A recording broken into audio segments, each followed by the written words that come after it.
Kadang cinta datang dari tempat yang paling tak terduga. Seorang pemuda miskin, seorang gadis kaya, dan satu janji sederhana yang mengubah segalanya. Inilah kisah cinta yang membuktikan bahwa ketulusan bisa mengalahkan segalanya. Sore itu, langit Bandung terlihat teduh. Awan menggantung lembut di atas Bukit Dago yang sejuk. Jalanan berliku dengan pepohonan rindang di kanan kiri membuat suasana terasa damai. Tapi ketenangan itu mendadak terusik oleh suara keras dari sebuah mobil mewah berwarna merah yang terparkir di pinggir jalan. Mobil itu tampak mencolok. Sebuah mobil sport keluaran terbaru dengan bodi mengilap, tapi kap mesinnya terbuka, mengepulkan asap tipis. Di samping mobil berdiri seorang gadis muda dengan wajah kesal. Dialah Bella Anggraini, gadis cantik berumur 22 tahun yang dikenal banyak orang di kalangan sosialita Bandung. Putri dari pengusaha terkenal pemilik jaringan kafe dan butik di kota itu. Rambut panjangnya terurai sempurna, bibir merah muda, dan pakaian yang dikenakannya mencerminkan gaya hidup mewah.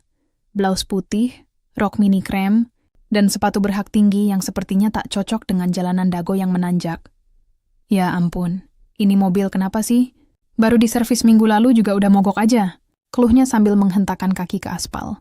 Ia menatap ke arah ponselnya, mencoba menghubungi seseorang. Hello Pak Rudy? Iya, mobilnya mogok di Dago atas. Iya, aku tunggu deh. Tapi lama banget nggak sih kalau dari bawah? Nada suaranya terdengar manja, tapi jelas menunjukkan kekesalan. Beberapa pengendara motor melirik penasaran, namun tak ada yang berani mendekat. Mereka tahu siapa Bella, gadis yang terkenal judes tapi menawan. Beberapa menit kemudian, datang seorang pemuda dengan motor tua yang suaranya kasar tapi kuat. Jaket kulitnya tampak lusuh, celananya sederhana, dan wajahnya sedikit berdebu. Pemuda itu adalah Arya Nugraha, seorang montir keliling yang biasa memperbaiki kendaraan di sekitar Bandung Utara. Arya menghentikan motornya tak jauh dari mobil Bella. Ia sempat menatap sekeliling, lalu memandangi mobil sport yang tampak seperti binatang buas yang terluka. Wah, mogok nih ya, katanya pelan sambil tersenyum ramah. Bella menoleh cepat. Pandangannya naik turun, menilai penampilan Arya dari ujung kepala sampai kaki. Ia mendengus kecil. Kamu siapa? Tanyanya dengan nada tinggi. Saya Arya, biasa bantu orang kalau mobilnya mogok. Teh, jawab Arya sopan. Tadi saya lihat dari bawah, kayaknya mobilnya trouble. Bella melipat tangan di dada, nada suaranya masih sinis. Kamu pikir kamu bisa benerin mobil semahal ini? Ini bukan mobil Bajaj, tahu. Harga mobil ini aja mungkin nggak akan bisa kamu beli seumur hidup. Arya hanya tertawa kecil, tidak tersinggung. Mungkin iya teh, tapi kadang yang nggak bisa dibeli malah bisa diperbaiki. Jawaban itu membuat Bella terdiam sebentar, lalu memutar bola matanya. Ya sudah deh, kalau kamu mau coba silakan. Tapi aku yakin, kamu nggak bakal bisa hidupin mobil ini lagi. Mesin mobil mewah itu beda, bukan kayak mobil-mobil biasa. Arya menatapnya dengan tenang. Kalau saya bisa hidupin lagi, teh mau kasih apa? Tanyanya setengah bercanda. Bella spontan menjawab. Kalau kamu bisa hidupin mobilku, aku akan jadi istrimu. Katanya dengan nada mengejek, sambil tertawa keras. Ia mengira Arya akan malu atau mundur. Tapi Arya hanya tersenyum tipis, menatapnya dalam. Jangan menyesal ya, kalau saya beneran bisa. Ucapnya tenang sambil membuka kap mesin mobil itu. Bella menatap dengan sebelah alis terangkat, tidak percaya. Dalam hati ia berpikir, pemuda ini lucu juga, pede banget. Tapi tetap saja, ia berdiri di sana sambil memeluk tasnya dan menunggu. Meski sebenarnya tidak berharap banyak. Arya mulai bekerja. Tangannya lincah, matanya fokus. Ia memeriksa kabel aki, melihat kondisi busi, dan mendengarkan dengan seksama setiap bunyi kecil yang keluar dari mesin. Sementara Bella diam memperhatikan. Rasa sombongnya sedikit terguncang melihat keseriusan Arya. Keringat menetes di dahi Arya, tapi ia tetap tenang. Sementara udara Dago yang sejuk mulai terasa dingin. Beberapa orang yang lewat ikut berhenti dan memperhatikan, penasaran apakah pemuda sederhana itu bisa menghidupkan mobil mewah seperti itu. Setelah sekitar 15 menit, Arya menutup kap mesin dan berdiri di samping mobil. Ia menatap Bella dan berkata, "Coba teh nyalain mesinnya." Bella, dengan setengah hati, masuk ke dalam mobil. Ia menekan tombol start. Boom! Suara mesin meraung halus, stabil, seperti sedia kala. Mata Bella membulat. Ia tak percaya. Seriusan ini hidup lagi? Katanya setengah berteriak. Arya hanya tersenyum. Kan saya bilang, jangan menyesal. Bella turun dari mobil, berdiri di depan Arya, masih terkejut. Kamu Beneran bisa benerin? Tapi gimana caranya? Arya mengusap tangannya dengan kain kecil. Cuma kabel pengapian yang longgar. Sama ada kotoran di filter bahan bakar. Sederhana, tapi kalau nggak paham mesin, ya susah nemu. Bella terdiam lama. Ia tak tahu harus berkata apa. Ejekannya tadi terpantul seperti cermin. Ia merasa malu, tapi gengsinya terlalu tinggi untuk mengakuinya. Baiklah, katanya akhirnya dengan nada dingin. Kamu hebat juga, tapi soal tadi, jangan terlalu dianggap serius. Aku cuma bercanda. Arya tersenyum kecil, lalu menaiki motornya. Tenang aja, Teh. Saya juga nggak secepat itu percaya sama janji orang yang cuma bercanda. Sebelum pergi, Arya sempat menatap Bella dengan pandangan tenang tapi tajam. Seolah membaca isi hatinya.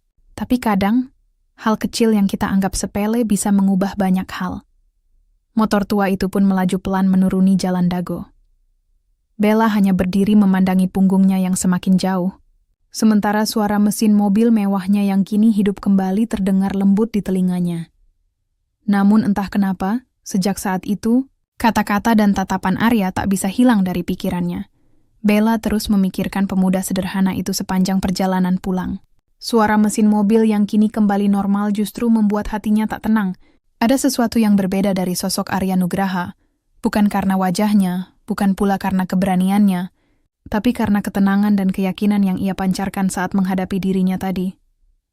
Setibanya di rumah besar di kawasan Setiabudi, Bella langsung menaruh kunci mobil di atas meja marmer ruang tamu. Rumah itu megah, berlantai 2, dengan taman kecil dan kolam ikan di belakang. Namun di balik kemewahan itu, Bella sering merasa sepi. Ayahnya, pengusaha sukses di bidang properti, lebih sering berada di luar kota, sementara ibunya sudah lama meninggal dunia. Ia tinggal hanya ditemani pembantu dan sopir pribadi. Sore itu, ia duduk di kursi panjang dekat jendela sambil menatap keluar. Hujan tipis mulai turun membasahi kaca. Kenapa aku terus kepikiran orang itu sih? Gumamnya pelan sambil memeluk bantal kecil di pangkuan. Ia mencoba mengabaikan, tapi bayangan wajah Arya muncul lagi. Senyumnya yang tenang, matanya yang tajam namun lembut, dan cara ia berbicara tanpa rasa takut, meski jelas-jelas berbeda dunia dengannya. Keesokan harinya, Bella berangkat ke kampus. Ia kuliah di salah satu universitas swasta ternama di Bandung, jurusan manajemen bisnis. Di kampus, teman-temannya langsung menghampiri. Bel, kemarin aku lihat story kamu. Mobil kamu mogok ya? Tanya Karin, sahabatnya yang sama-sama berasal dari keluarga kaya. Bella tertawa kecil. Ia mogok di Dago, untung ada orang bantuin. Orang? Maksudnya mekanik? Bella mengangguk pelan. Ia montir jalanan, tapi anehnya, dia benar-benar bisa benerin mobilku cuma dalam waktu 15 menit. Karin mengerutkan kening. Serius? Montir jalanan bisa benerin mobil semahal itu? Bella menghela napas. Itu dia yang bikin aku bingung. Hari itu, entah kenapa Bella merasa tidak bisa fokus belajar. Sepulang kuliah, ia meminta sopirnya melewati rute berbeda, berharap bisa melihat Arya lagi. Tapi hingga sore menjelang, ia tak menemukan siapapun. Sementara itu, di sisi lain kota, di bengkel kecil sederhana di daerah Antapani, Arya sedang memperbaiki motor seorang pelanggan. Bengkelnya kecil, hanya beralas semen dan beratap seng, tapi selalu ramai. Ia dikenal sebagai montir jujur dan cepat tanggap. Sore itu, temannya, Yanto, menghampirinya sambil membawa 2 gelas kopi. Yah, Arya, kemarin aku lihat kamu bantuin cewek cantik banget di Dago. Itu siapa, bro? Arya tersenyum samar. Nggak siapa-siapa, cuma orang lewat yang butuh bantuan. Cewek secantik itu cuma orang lewat? Ayolah, pasti kamu terpesona. Goda Yanto sambil tertawa. Arya hanya menggeleng. Dia beda dunia sama kita, Ton, tapi entah kenapa, aku ngerasa pernah lihat wajahnya sebelumnya. Yanto mengerutkan dahi. Maksudmu? Arya terdiam sejenak, menatap langit yang mulai gelap. Entahlah, mungkin cuma perasaan. Beberapa hari berlalu, Bella akhirnya memutuskan untuk kembali ke Dago. Alasannya sederhana. Ia ingin mengucapkan terima kasih secara layak. Ia membeli kotak kecil berisi jam tangan pria sederhana, berharap bisa memberikannya langsung pada Arya. Namun sesampainya di sana, ia tidak tahu harus mencari kemana. Ia hanya berhenti di tempat yang sama mobilnya mogok dulu. Beberapa pedagang jalanan meliriknya heran, mungkin bertanya-tanya kenapa gadis berpakaian mahal itu berdiri di pinggir jalan sendirian. Tak lama kemudian, suara motor tua terdengar lagi. Bella menoleh cepat, dan benar saja, itu Arya. Ia membawa kotak peralatan di belakang motornya. Arya tampak sedikit kaget melihat Bella berdiri di sana. "Hey Bella, ngapain di sini?" tanyanya sopan. Bella tersenyum kecil. "Aku nyari kamu. Aku mau ngucapin terima kasih. Kalau kamu nggak bantu waktu itu, mungkin aku masih di jalan sampai malam." Arya menggaruk kepala, sedikit kikuk. Nggak usah repot teh. Saya cuma bantu sedikit aja. Tapi aku tetap mau kasih ini," katanya sambil menyerahkan kotak kecil itu. Arya menatap bingung. "Ini apa?" "Hadiah kecil aja, sebagai tanda terima kasih." Arya menolak halus. "Saya nggak biasa dikasih hadiah, teh. Saya bantu kamu bukan buat dapat imbalan." Bella menatapnya dalam-dalam. "Kamu ini aneh ya. Orang udah mau ngasih malah nolak." Arya tertawa kecil. "Saya nggak aneh, teh. Saya cuma pengen hidup tenang aja. Kadang terlalu banyak pemberian malah bikin hati nggak ikhlas." Jawaban itu membuat Bella terdiam. Ia baru pertama kali mendengar seseorang berbicara dengan tulus seperti itu. Di dunia yang ia kenal, hampir semua orang berbuat baik karena ada maunya. Tapi Arya berbeda. Mereka kemudian duduk di warung kecil dekat situ. Bella, yang biasanya hanya minum kopi mahal di kafe, kini menyesap teh manis hangat dari gelas kaca sederhana. Ia merasa aneh tapi nyaman. "Kenapa kamu mau bantu aku waktu itu, padahal kamu nggak kenal aku?" tanya Bella tiba-tiba. Arya menatapnya sebentar. "Karena kamu butuh bantuan. Nggak perlu alasan lain. Hidup ini kan tentang saling nolong, teh. Lagian, kalau saya di posisi kamu, pasti juga pengen ada yang bantu." Bella menunduk. Kata-kata itu sederhana, tapi entah kenapa terasa menampar. Ia mulai melihat dunia dari sisi lain. Dunia yang selama ini tidak pernah ia perhatikan. Saat senja mulai turun, Bella berdiri dan tersenyum. "Makasih, Arya. Aku senang bisa ketemu kamu lagi." Arya ikut tersenyum. "Sama-sama, teh. Hati-hati di jalan ya." Bella melangkah menuju mobilnya, namun sebelum masuk, ia menoleh sekali lagi. "Arya, mungkin kamu benar. Hal kecil bisa mengubah banyak hal." Arya hanya menatapnya tanpa menjawab. Tapi di dalam dadanya, ada perasaan aneh yang mulai tumbuh, sesuatu yang belum pernah ia rasakan sebelumnya. Dan sore itu, di jalan dago yang sama, di bawah langit yang mulai jingga, hubungan dua dunia yang berbeda itu mulai perlahan saling mendekat. Sejak pertemuan kedua itu, hari-hari Bella terasa berbeda. Ia tak lagi menganggap Arya hanya sebagai montir jalanan biasa. Ada sesuatu yang membuatnya tertarik untuk mengenal lebih dalam sosok pemuda sederhana itu. Setiap kali ia melewati kawasan Dago atau Antapani, matanya selalu mencari-cari sosok Arya. Kadang tanpa alasan jelas, Bella sengaja berputar arah hanya untuk melintas di depan bengkel kecil tempat Arya bekerja. Melihat Arya sibuk memperbaiki motor atau mobil orang lain saja, entah kenapa membuatnya merasa tenang. Suatu sore, Bella memberanikan diri datang langsung ke bengkel Arya.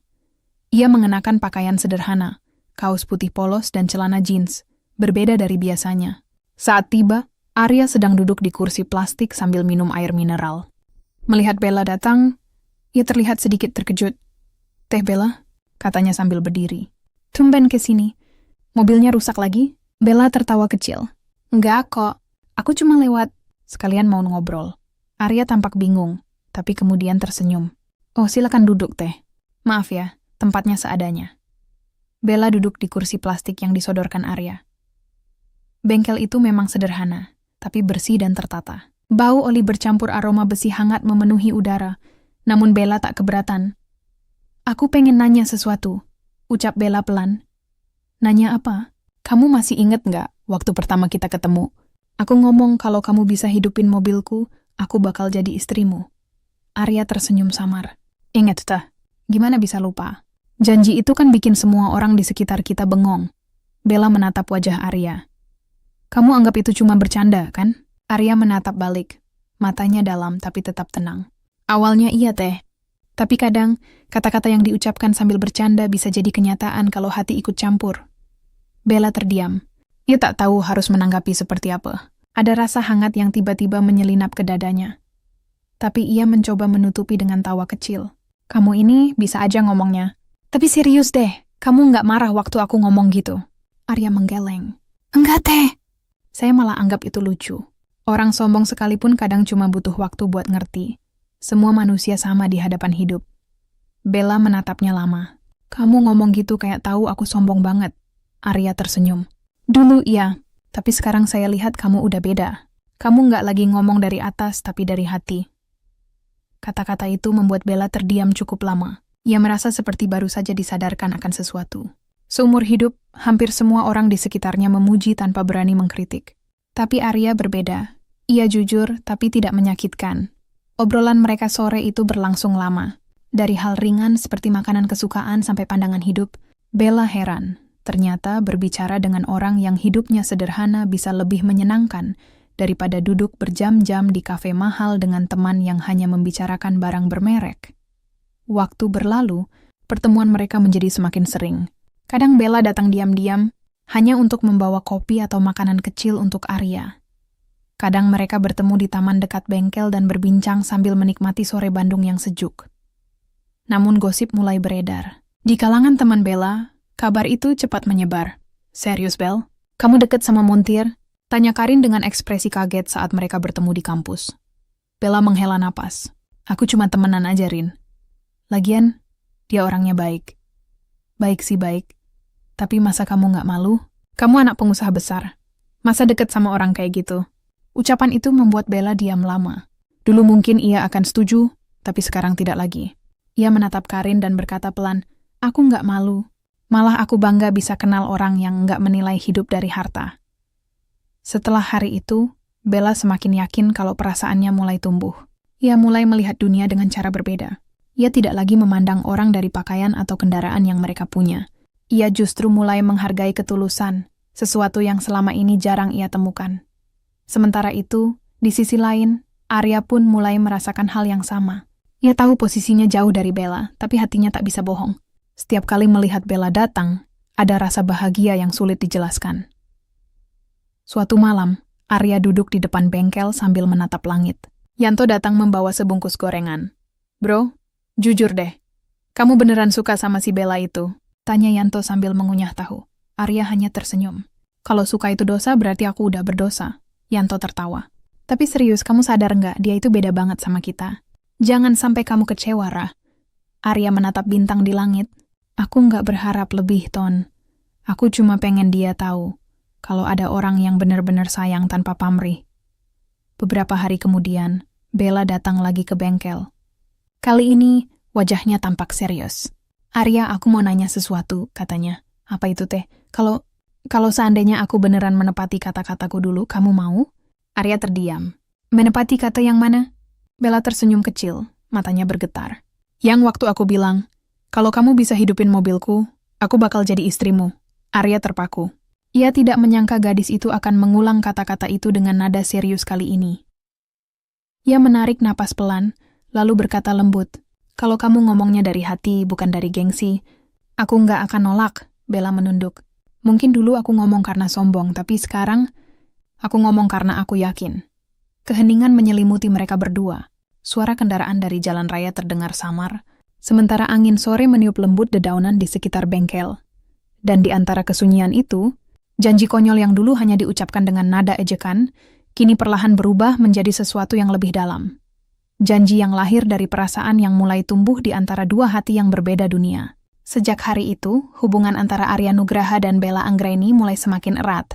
Mereka sering bertemu, bukan lagi karena kebetulan, tapi karena saling merindukan. Bella mulai terbiasa dengan dunia Arya. Ia tak lagi merasa risih duduk di kursi bengkel yang dipenuhi peralatan atau mencium aroma oli yang dulu ia benci. Ia bahkan sering membantu Arya membersihkan bengkel kecil itu sambil bercanda ringan. Kadang Arya menatapnya lama, seolah tak percaya bahwa gadis kaya seperti Bella mau melakukan hal sederhana seperti itu. "Teh Bella, tangan kamu jadi kotor loh," kata Arya suatu sore. Bella menatap tangannya yang terkena noda hitam lalu tertawa kecil. "Enggak apa-apa. Aku juga manusia, bukan boneka kaca yang harus selalu bersih." Arya hanya tersenyum. "Kamu makin aneh aja." Bella menatapnya dengan mata hangat. "Atau mungkin aku baru mulai jadi diriku yang sebenarnya." Namun, di balik kebahagiaan itu, kabar tentang kedekatan mereka mulai menyebar lebih luas. Salah satu orang yang pertama kali mendengar adalah Pak Surya Anggraini, ayah Bella, seorang pria tegas, disiplin, dan keras kepala yang sudah lama berharap anak semata wayangnya menikah dengan anak pengusaha besar lainnya agar bisnis keluarganya makin kuat. Malam itu, saat Bella pulang ke rumah, suasana langsung berubah. Pak Surya duduk di ruang tamu dengan wajah tegang, sementara sopir dan pembantu memilih menjauh. "Bella, Katanya dengan nada berat. Ayah dengar kabar yang nggak enak. Katanya kamu sering ketemu sama montir jalanan. Bella menelan ludah, tapi tetap berusaha tenang. Namanya Arya ya. Dia bukan sembarang orang. Pak Surya langsung menepuk meja. Montir tetap montir, Bella. Kamu anak pengusaha besar. Kamu pikir apa kata orang kalau tahu anakku pacaran sama orang bengkel? Bella menatap ayahnya dengan mata berkaca. Aku nggak peduli omongan orang ya, Arya orang baik. Dia kerja keras, jujur, dan tulus. Bukankah itu yang penting? Yang penting itu masa depanmu, bentak Pak Surya. Kamu nggak ngerti dunia ini kejam. Orang kayak dia nggak akan bisa ngasih kamu apa-apa selain masalah. Bella berlari ke kamarnya dengan air mata yang jatuh deras. Di balik pintu, ia menahan tangis sambil berbisik pada dirinya sendiri. Kenapa orang selalu menilai dari harta, bukan dari hati? Keesokan harinya Bella tak pergi ke kampus. Ia duduk di taman belakang rumah sambil memandangi bunga-bunga yang tertiup angin. Dalam pikirannya, wajah Arya terus terbayang. Ia tahu cinta yang sedang tumbuh di antara mereka tak akan berjalan mudah. Tapi perasaan itu terlalu kuat untuk diabaikan. Sementara itu, Arya di bengkel merasa ada yang aneh. Sejak semalam Bella tak memberi kabar. Biasanya gadis itu selalu mengirim pesan, atau setidaknya menanyakan kabarnya. Ia mencoba menghubungi, tapi tidak diangkat. Sore harinya, Bella akhirnya datang. Wajahnya tampak lelah, matanya sedikit sembab. Arya langsung tahu ada sesuatu yang salah. Kamu kenapa, Teh? Tanya Arya lembut. Bella menunduk, menahan tangis. Ayah tahu tentang kita, Arya. Dan dia nggak setuju. Arya menarik napas dalam. Ia memang sudah menduga hal itu akan terjadi cepat atau lambat. Saya bisa ngerti, Teh. Ayah kamu pasti pengen yang terbaik buat kamu. Tapi kenapa terbaik selalu berarti kaya? Padahal aku cuma mau bahagia, Arya, bukan hidup penuh aturan dan rencana. Arya terdiam beberapa saat. Ia lalu berkata, mungkin ini waktunya saya mundur dulu, Teh. Saya nggak mau kamu jadi penyebab pertengkaran di rumah. Bella langsung menggeleng keras. Jangan, Arya. Jangan ngomong gitu. Aku butuh kamu. Aku percaya. Kalau kita tulus, pasti ada jalan. Arya menatapnya dalam, lalu tersenyum tipis. Aku juga pengen percaya itu, Bella. Tapi kadang, cinta juga butuh waktu buat diterima dunia. Hari-hari berikutnya menjadi berat. Bella mulai dibatasi oleh ayahnya. Teleponnya sering disita, mobilnya dijaga sopir pribadi. Ia bahkan sempat dilarang keluar rumah kecuali untuk kuliah. Tapi Bella bukan gadis yang mudah menyerah. Ia mencari cara untuk tetap bisa bertemu dengan Arya, meski hanya sebentar. Suatu malam Bella nekat keluar lewat pintu belakang. Ia menyamar dengan hoodie hitam dan naik ojek ke bengkel Arya. Saat sampai, Arya kaget setengah mati melihat Bella datang dengan wajah tegang. Bella, kenapa malam-malam gini ke sini? Bahaya loh. Bella langsung memeluknya tanpa bicara. Arya sempat terpaku, lalu perlahan membalas pelukan itu. Aku capek, Arya, bisik Bella lirih. Capek disuruh milih antara cinta dan keluarga. Kenapa harus salah satu? Arya mengusap rambut Bella lembut. Kamu nggak salah, Bella. Kadang dunia aja yang belum ngerti cara kerja hati. Malam itu, mereka duduk di depan bengkel, hanya ditemani lampu temaram dan suara jangkrik. Di bawah langit Bandung yang dingin, mereka berdua saling berjanji untuk tetap bertahan. Namun di balik semua itu, ada seseorang yang diam-diam memperhatikan dari jauh. Salah satu anak buah Pak Surya yang sengaja disuruh mengikuti Bella. Ia memotret kedekatan mereka, diam-diam dan mengirimkan foto itu ke ponsel Pak Surya. Keesokan harinya, foto itu sudah ada di meja kerja Pak Surya. Wajahnya merah padam menahan marah. Baiklah, kalau begitu caranya, gumamnya pelan tapi tajam. Aku sendiri yang akan menghentikan semuanya. Hari itu juga, rencana besar mulai disusun, sebuah rencana yang akan menguji seberapa kuat cinta Arya dan Bella bertahan menghadapi dunia yang memang tak pernah adil bagi mereka yang datang dari dua sisi berbeda. Setelah Pak Surya melihat foto Bella bersama Arya di depan bengkel, amarahnya memuncak. Ia merasa harga dirinya sebagai pengusaha ternama di Bandung telah diinjak. Ia tidak bisa menerima kenyataan bahwa anak semata wayangnya, Bella Anggraini, menjalin hubungan dengan seorang pemuda sederhana seperti Arya Nugraha yang hanya dikenal sebagai montir jalanan. Sore itu juga, 2 mobil hitam berhenti di depan bengkel Arya di kawasan Antapani. Dari mobil pertama turun 3 orang pria berpenampilan rapi, namun sorot matanya tajam. Arya yang saat itu sedang memperbaiki motor pelanggan langsung menghentikan pekerjaannya. Mas Arya Nugraha? Tanya salah satu dari mereka dengan nada tegas. Iya, saya. Ada apa, Pak? Jawab Arya dengan sopan tapi waspada. Saya disuruh Pak Surya Anggraini. Beliau pengen bicara langsung sama kamu. Sekarang. Arya menghela napas dalam, lalu mengangguk. Ia sadar ini saatnya menghadapi ayah Bella. Dalam hati, ia sudah menyiapkan diri untuk apapun yang akan terjadi. Beberapa menit kemudian, Arya dibawa ke sebuah rumah megah di kawasan Dago Atas.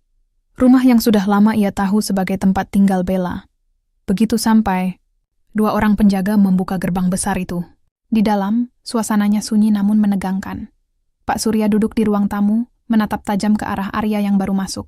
Di sebelahnya ada Bella, duduk dengan mata merah karena habis menangis. Jadi kamu yang namanya Arya? Kata Pak Surya dingin. Arya menunduk sedikit. Iya Pak, saya Arya Nugraha. Montir? Arya tersenyum kecil. Iya Pak, tapi saya juga buka bengkel kecil sendiri. Saya kerja keras buat hidup saya. Pak Surya menatapnya lama, lalu menghela napas. Kamu tahu kenapa kamu ada di sini? Arya menatap sekilas ke arah Bella, lalu menjawab pelan. Saya rasa karena hubungan saya dengan Bella, Pak. Pak Surya mengangguk pelan. Betul, saya mau kamu jauhi anak saya. Sekarang juga, Bella spontan berdiri. Ayah, jangan kayak gitu. Pak Surya menatap putrinya dengan tajam. Diam, Bella! Ayah tahu mana yang terbaik buat kamu. Arya tetap tenang. Pak, saya nggak ada niat buruk. Saya memang bukan siapa-siapa. Tapi saya benar-benar sayang sama Bella. Saya akan berusaha bikin dia bahagia. Pak Surya tertawa sinis. Bahagia? Dengan montir? Kamu pikir cinta bisa beli kebahagiaan? Dunia ini nggak sesederhana itu, nak. Arya terdiam. Tapi sebelum ia sempat menjawab, salah satu pria di belakang Pak Surya memberikan sebuah map tebal. Pak, ini hasil penyelidikan tentang dia. Pak Surya membuka map itu dan membacanya cepat, lalu menatap Arya dengan tatapan tajam. Jadi kamu pikir saya nggak tahu siapa kamu sebenarnya? Arya mengernyit bingung. Maksud Bapak? Pak Surya berdiri, wajahnya memerah. Nama asli kamu bukan cuma Arya Nugraha. Kamu anak dari keluarga Nugraha Motor, bengkel besar yang dulu bangkrut karena korupsi ayah kamu sendiri. Kamu kira saya nggak tahu masa lalu keluargamu? Suasana langsung tegang. Bella menatap Arya dengan terkejut. Itu benar Arya? Arya menunduk dalam. Nafasnya berat, seolah seluruh udara di ruangan itu hilang. Iya teh, itu benar. Tapi ayah saya nggak korupsi. Beliau difitnah. Sejak saat itu saya hidup sendiri, kerja keras dari nol. Pak Surya membentak, alasan klasik. Kamu mau tarik simpati anak saya dengan cerita sedih? Saya nggak akan biarkan. Bella tak tahan lagi. Ia berdiri dan menatap ayahnya dengan mata berkaca. Ayah, kamu nggak bisa menilai orang cuma dari masa lalunya. Arya bukan ayahnya. Dia orang baik. Namun Pak Surya tetap keras. Kamu masih muda, Bella. Kamu belum tahu dunia yang sebenarnya. Dunia nggak akan menghargai cinta tanpa harta. Arya menatap Bella dengan perasaan hancur. Udah. Jangan berdebat sama ayah kamu. Kalau beliau nggak ridha, saya yang mundur. Bella langsung menatap Arya dengan panik. Jangan, Arya. Kamu janji bakal bertahan, kan? Arya menelan ludah. Hatinya bergetar mendengar kata-kata itu. Tapi ia juga tahu, cinta tanpa restu bisa membawa luka panjang. Saya cinta sama kamu, Bella. Tapi saya juga nggak mau kamu kehilangan keluarga karena saya. Pak Surya mendengus sinis. Bagus. Akhirnya kamu sadar posisi kamu di mana. Tanpa bicara lagi, Arya menunduk hormat dan berjalan pergi. Tapi sebelum keluar dari rumah itu, ia sempat menatap Bella sekali lagi. Tatapan itu penuh kesedihan, tapi juga keteguhan. Seolah ia ingin berkata bahwa cinta ini belum selesai, meski dunia berusaha memisahkan mereka. Bella menahan tangis. Arya, jangan pergi! Arya, namun Arya tak menoleh. Ia melangkah keluar dari rumah megah itu dengan langkah berat. Malam itu, Bandung terasa lebih dingin dari biasanya. Arya berjalan sendirian di bawah lampu jalan, pikirannya penuh luka. Ia berhenti di pinggir jembatan Pasupati, menatap jauh ke arah kota yang berkelap-kelip di bawah sana. Ayah, kalau Bapak masih hidup, mungkin Bapak juga nggak mau aku jatuh cinta sama orang kaya. Tapi kenapa rasanya sakit banget harus mundur begini? Gumamnya lirih. Beberapa hari berlalu, Bella terus berusaha menghubungi Arya tapi tak pernah berhasil. Arya menghilang. Bengkelnya tutup, dan tetangga bilang ia pergi keluar kota. Bella hancur. Ia merasa kehilangan seseorang yang benar-benar tulus mencintainya.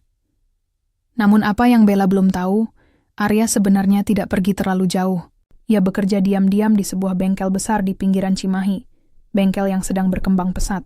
Ia bertekad memperbaiki nama keluarganya dan membuktikan bahwa ia bukan anak gagal. Iwingnya suatu hari kembali bukan sebagai montir miskin, tapi sebagai pria yang pantas memperjuangkan cintanya. Di sisi lain, Pak Surya mulai merencanakan perjodohan Bella dengan Randy, anak pengusaha otomotif terkenal di Bandung. Semua tampak berjalan sesuai rencananya. Tapi di balik semua itu, Bella hanya punya satu keyakinan, bahwa cinta sejati tak bisa dimatikan begitu saja, bahkan oleh waktu dan jarak. 2 bulan telah berlalu sejak kepergian Arya. Bagi Bella, hari-hari itu terasa hampa. Setiap pagi ia masih melewati jalan yang dulu sering mereka lalui bersama, hanya untuk berharap bisa melihat sosok Arya berdiri di sana. Tapi yang tersisa hanyalah kenangan dan rindu yang semakin dalam. Sementara itu, di sisi lain kota Bandung, Arya bekerja keras di sebuah bengkel modern milik sahabat lama almarhum ayahnya. Ia belajar banyak tentang mesin mobil mewah, sistem injeksi, dan teknologi otomotif terbaru. Pemilik bengkel, Pak Darsa, kagum dengan keuletan Arya. "Kamu ini luar biasa, ya Arya. Anak muda yang nggak gampang nyerah. Saya tahu nama Nugraha dulu sempat jatuh, tapi kamu bisa bangun lagi," kata Pak Darsa suatu sore. Arya tersenyum kecil. "Saya cuma pengen buktiin, Pak. Nama ayah saya nggak pantas diingat sebagai penipu. Saya mau bawa nama itu berdiri lagi dengan cara yang benar." Pak Darsa menepuk bahunya. "Teruskan. Kamu akan sampai ke sana." Hari-hari pun berjalan cepat. Bengkel tempat Arya bekerja makin maju. Berkat kerja keras dan ide-idenya, bengkel itu menjadi langganan banyak pemilik mobil mewah di Bandung. Arya perlahan dikenal sebagai teknisi muda berbakat. Namun di balik kesuksesan itu hatinya tetap kosong. Hingga suatu hari, takdir mempertemukan mereka lagi. Sore itu, di tengah langit Bandung yang mendung, sebuah mobil mewah berwarna merah berhenti di depan bengkel tempat Arya bekerja. Dari dalam, turun seorang gadis berpenampilan elegan, mengenakan kacamata hitam dan mantel panjang. Arya yang sedang memeriksa mesin langsung terdiam begitu melihatnya. "Bella," suaranya lirih, hampir tak percaya. Bella menatapnya pelan, lalu membuka kacamatanya. "Hai Arya," suasana mendadak hening, hanya suara mesin dan angin yang terdengar. Setelah sekian lama, dua hati itu kembali berhadapan. "Kamu, kenapa di sini?" tanya Arya, suaranya bergetar. Bella tersenyum lemah. "Mobilku mogok, dan aku nggak tahu harus bawa kemana. Aku cuma ingat kamu." Arya menatapnya lama.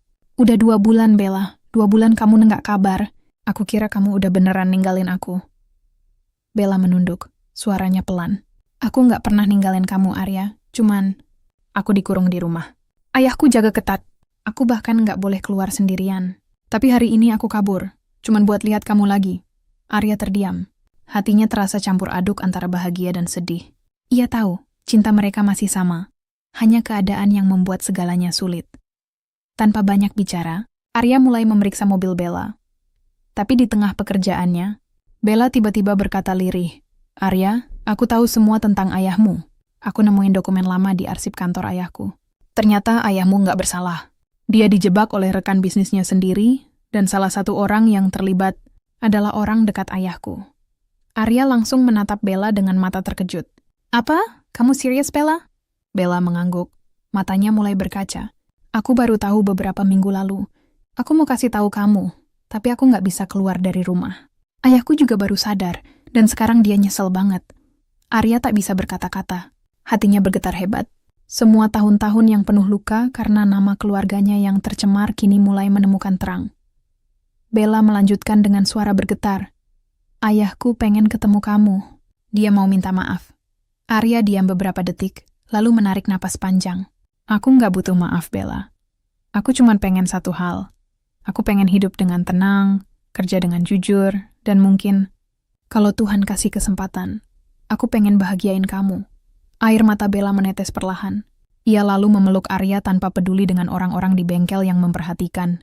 "Aku juga cuma pengen satu hal, Arya. Aku pengen bisa hidup sederhana tapi bahagia sama kamu." Beberapa hari setelah pertemuan itu, Arya akhirnya datang ke rumah keluarga Anggraini. Kali ini bukan dengan rasa takut atau rendah diri, tapi dengan kepala tegak dan hati penuh keyakinan. Pak Surya sudah menunggunya di ruang tamu. Begitu Arya masuk, Pak Surya berdiri dan langsung menundukkan kepala dalam.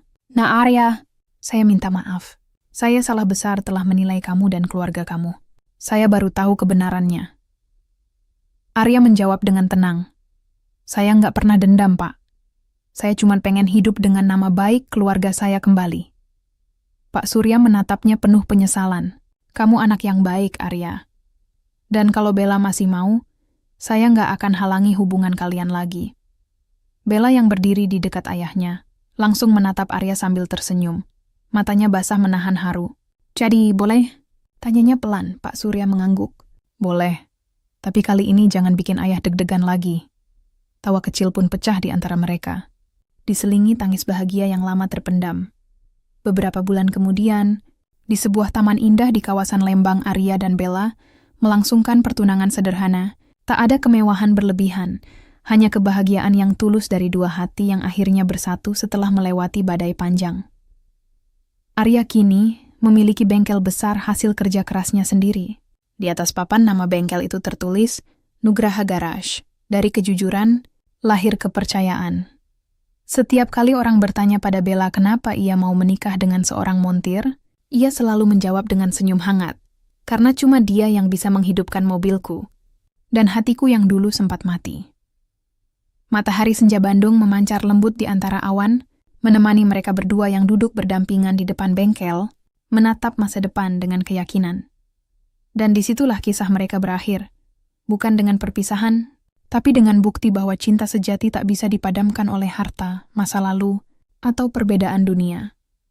Karena ketika dua hati saling berjuang dengan tulus, bahkan takdir pun akan memilih untuk berpihak.